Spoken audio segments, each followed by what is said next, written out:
Bible പഴയ നിയമത്തിൽ നിന്നുള്ള വായന. സങ്കീർത്തനങ്ങൾ 14. ദൈവമില്ല എന്ന് മൂഢൻ തൻ്റെ ഹൃദയത്തിൽ പറയുന്നു.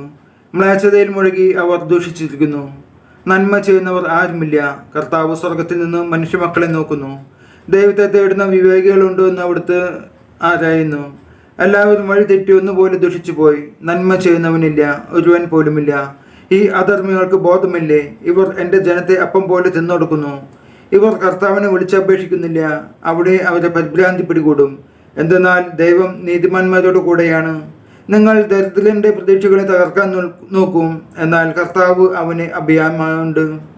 ഇസ്രായേലിന്റെ വിമോചനം സിയോനിൽ നിന്ന് വന്നിരുന്നുവെങ്കിൽ കർത്താവ് തൻ്റെ ജനതയുടെ സുസ്ഥിതി പുനഃസ്ഥാപിക്കുമ്പോൾ യാക്കോബ് ആനന്ദിക്കും, ഇസ്രായേൽ സന്തോഷിക്കും. കർത്താവെ, അങ്ങയുടെ കൂടാരത്തിൽ ആർ വസിക്കും? അങ്ങയുടെ വിശുദ്ധഗിരിയിൽ ആർ വാസം ഉറപ്പിക്കും?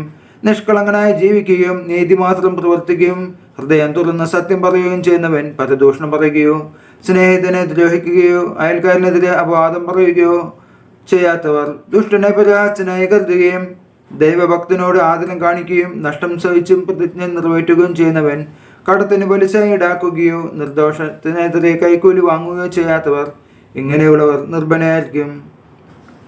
ദൈവമേ, എന്നെ കാത്തുകൊള്ളണമേ. ഞാൻ അങ്ങയിൽ ശരണം വച്ചിരിക്കുന്നു. അവിടുന്നാണ് എൻ്റെ കർത്താവ്. അങ്ങിൽ നിന്നല്ലാതെ എനിക്ക് നന്മയുമില്ല എന്ന് ഞാൻ കർത്താവിനോട് പറയും. ലോകം വിശുദ്ധരെന്ന് കരുതുന്ന ദേവന്മാർ നിസ്സാരരാണ്. അവരിൽ ആനന്ദം കൊള്ളുന്നവർ അഭിശപ്തരാണ്. ദേവന്മാരെ അനുഗമിക്കുന്നവർ തങ്ങളുടെ ദുരിതം വർദ്ധിപ്പിക്കുന്നു. ഞാൻ അവർക്ക് രക്തം കൊണ്ട് പാനീയ ബലി അർപ്പിക്കുകയില്ല. ഞാൻ അവരുടെ നാമം ഉച്ചരിക്കുകയുമില്ല. കർത്താവാണ് എൻ്റെ ഓഹരിയും പാനപാത്രവും. എൻ്റെ ഭാഗാതയും അവിടുത്തെ കരങ്ങളിലാണ്. അഭികാമ്യമായ ദാനമാണ് എനിക്ക് അളന്നു കിട്ടിയിരിക്കുന്നത്. വിശിഷ്ടമായ അവകാശം എനിക്ക് ലഭിച്ചിരിക്കുന്നു. എനിക്ക് ഉപദേശം നൽകുന്ന കർത്താവിന് ഞാൻ വാഴ്ത്തുന്നു. രാത്രിയിലും എൻ്റെ അന്തരംഗത്തിൽ പ്രബോധനം നിറയുന്നു. കർത്താവ് എപ്പോഴും എൻ്റെ കൺമുമ്പിലുണ്ട്.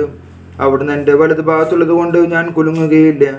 അതിനാൽ എൻ്റെ ഹൃദയം സന്തോഷിക്കുകയും അന്തരംഗം ആനന്ദം കൊള്ളുകയും ചെയ്യുന്നു.